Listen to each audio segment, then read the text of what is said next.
বয়স বাড়তে অনেকেই ভুলে যাওয়ার সমস্যায় ভোগেন, অর্থাৎ স্মৃতিশক্তি লোপ পেতে শুরু করে। এ কারণে ছোটখাটো অনেক বিষয়ই ভুলে যান কেউ কেউ। আসসালামু আলাইকুম, ওয়েলকাম টু মাই চ্যানেল। আজকে আমি আমার চ্যানেলে এই বিষয়ে আলোচনা করব। স্মৃতিশক্তি জীবনের অনেক গুরুত্বপূর্ণ একটি বিষয়, আর দিন দিন যদি এটা কমে যায় তাহলে মানুষ অনেক সমস্যায় ভোগেন। তবে স্মৃতিশক্তি কি এমনি এমনিই কমে? আসলে প্রতিনিয়ত কিছু অভ্যাস আমাদের মস্তিষ্কের কার্যকারিতাকে ব্যাহত করছে।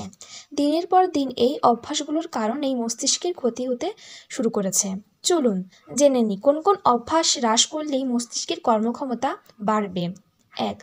উচ্চস্বরে গান শোনা। কানে হেডফোন লাগিয়ে ঘন্টার পর ঘন্টা উচ্চস্বরে গান শোনার কারণে মস্তিষ্কে মারাত্মকভাবে ক্ষতি হচ্ছে।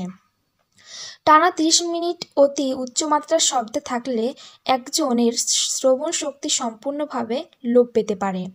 শ্রবণ শক্তি লোপ পাওয়ার সঙ্গে সঙ্গে স্মৃতিশক্তিও লোপ পেতে পারে, সেই সঙ্গে ব্রেনের টিস্যু নষ্ট হয়ে যেতে পারে। 2.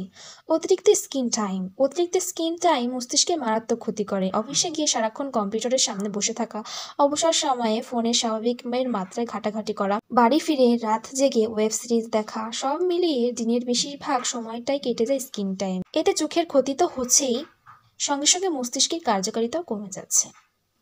স্ক্রিন টাইম যত বেশি হবে ততই অন্যদের সঙ্গে কথা কম বলা হবে, অন্য কাজেও মনোযোগ কম দেওয়া হবে, ফলে মস্তিষ্ক ধীরে ধীরে অচল হয়ে পড়বে।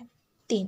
অতিরিক্ত অন্ধকারে থাকা। অতিরিক্ত অন্ধকারে থাকা মস্তিষ্কের একটি মারাত্মক ক্ষতির কারণ। এই অভ্যাস মনে বিষণ্ণতা তৈরি করে। এই বিষণ্ণতা মস্তিষ্কের কার্যকারিতাকে মন্থন করে দেয়।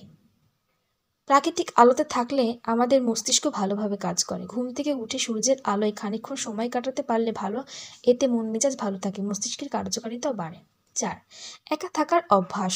সময় যতই আধুনিক হচ্ছে, মানুষ একাকী থাকায় অভ্যস্ত হয়ে যাচ্ছে। স্বাভাবিক যোগাযোগ মাধ্যমে হাজার হাজার বন্ধু থাকলেও প্রকৃত জীবনের বন্ধু কিংবা কাছের মানুষ খুব কম থাকে। অনেকে এমন আছে সবকিছু এড়িয়ে চলতে চান। একাকী থাকারও প্রভাব পড়ে মস্তিষ্কের উপর। বিভিন্ন সমীক্ষায় দেখা গেছে যারা কাছের মানুষের সঙ্গে যোগাযোগ রেখে চলেন তারা অন্যদের তুলনায় হাসিখুশি ও কর্মদক্ষ থাকে। তাদের স্মৃতিশক্তি অন্যদের তুলনায় বেশি থাকে। 5. অতিরিক্ত চিনি খাওয়া। অতিরিক্ত চিনি খাওয়া মস্তিষ্কের একটি বিরূপ প্রভাব ফেলে। এদিকে বার্গার, ভাজা পোড়া, এছাড়াও আলুর চিপস বা নরম পানীয় মতো খাদ্য স্মৃতিশক্তি কমিয়ে যাওয়ার জন্য দায়ী।